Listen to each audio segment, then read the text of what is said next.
Let's talk about Olivier Giroud, okay? And let me ask you about you. Obviously, you're out of the closet gooner. That was you. That outed that, by the way. Why not?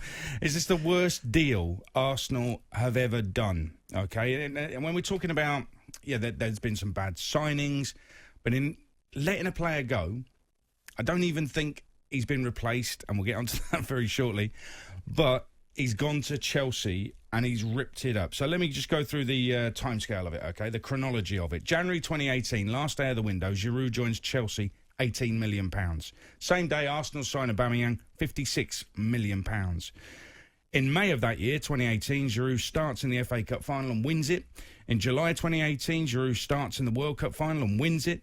May 2019, he opens the scoring as Chelsea batter and humiliate and embarrass Arsenal 4-1 in the Europa League final. Giroud is the top scorer in the Europa League that season, 2 ahead of Luka Jovic, 3 ahead of Aubameyang, and more assists than those two put together. And since the move, Giroud has 6 Champions League goals. Aubameyang has none. Now, you're going to talk about Aubameyang a little bit later on. But in terms of Olivier Giroud, I think it doesn't reflect particularly well on Arsenal, what's happened since the move, surely. It doesn't, no, but I think at the time he left, how many goals? When he left, he had 7 goals that season, which was Premier League, total in all competitions. And I just think you let Giroud go because Aubameyang's obviously coming in. And when you look at Aubameyang at Dortmund, I don't think there'd have been a fan in the country that probably wouldn't have disagreed with that deal, letting Giroud go and getting Aubameyang in. Does he offer more than Aubameyang? Yeah, of course. He holds the ball up really well. He's a vocal point. And I think he turns up in a lot more big games. Well, he pretty much turns up in all the big games, Giroud. And Aubameyang quite clearly hasn't for a little bit. People are going to talk about the FA Cup final, which I understand, the semi-final. They're probably his 2 greatest games for Arsenal, to say Aubameyang.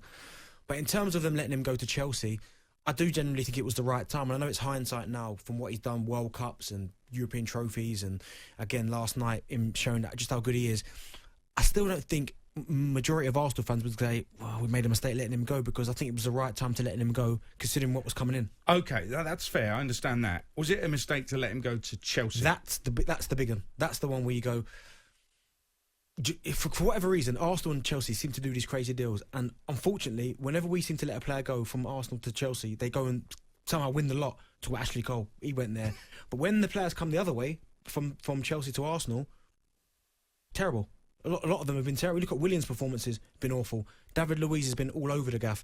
So, absolutely all over the gaff. So for me, Giroud, that's probably the only thing where Arsenal fans would go, well, I wish he hadn't gone to Chelsea. But listen, if it was a choice out of Chelsea and Spurs, because Spurs room for him, I guarantee you that Arsenal fans would have said, nah, send him to Chelsea. They'd rather him go to Chelsea than Spurs.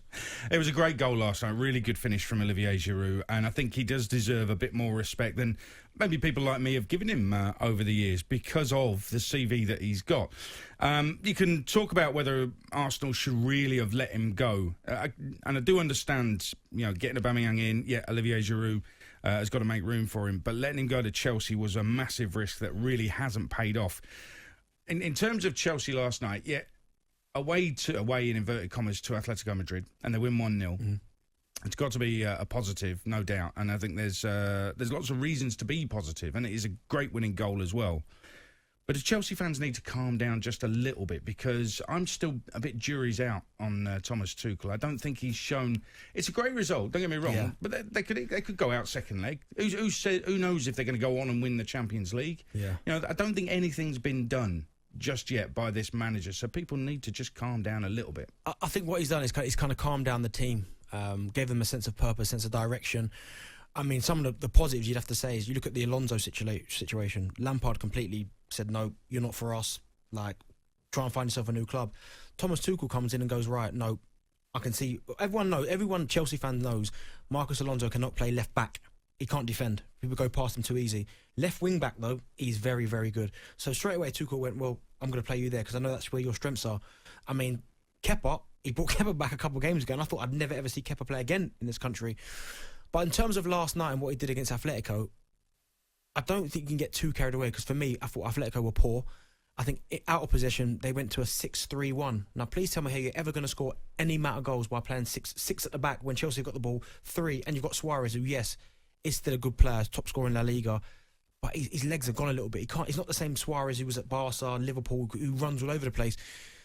So I don't think they had an awful lot to do to beat Atletico last night. Like, I think other teams, say Manchester City had played Atletico last night, they'd have beat them by 4-5 because Atletico didn't offer anything. But I think for Thomas Tuchel, all he can do is beat who's in front of him, and I think he's done that quite well. I don't think they've set the world alight, but they are picking up positive results. I think one of the things that did for Frank Lampard was the defeat, the manner of the defeat to Man City. I think that was one of the key ones. And I think if Man City were playing Chelsea, this Chelsea side under Tuchel tomorrow, they'd do exactly the same. They'd overload on the right, on Chelsea's left. They would embarrass Alonso because he can't defend, correct. And there'd be midfield runners just surging through on the centre halves, and they'd be all over the place. And they'd be back to square one, Chelsea. So I think we have to, to a certain extent, have to wait until they've played one of the top teams to see how they get on. And I know Chelsea fans will be thinking, right now, well, hang on a minute, they've just played the team that's top of La Liga, and they've beaten them. So do you think that this is the turning point where Thomas Tuchel has proved himself to the Chelsea fans? Let's hear from you. 08717 22 33 44.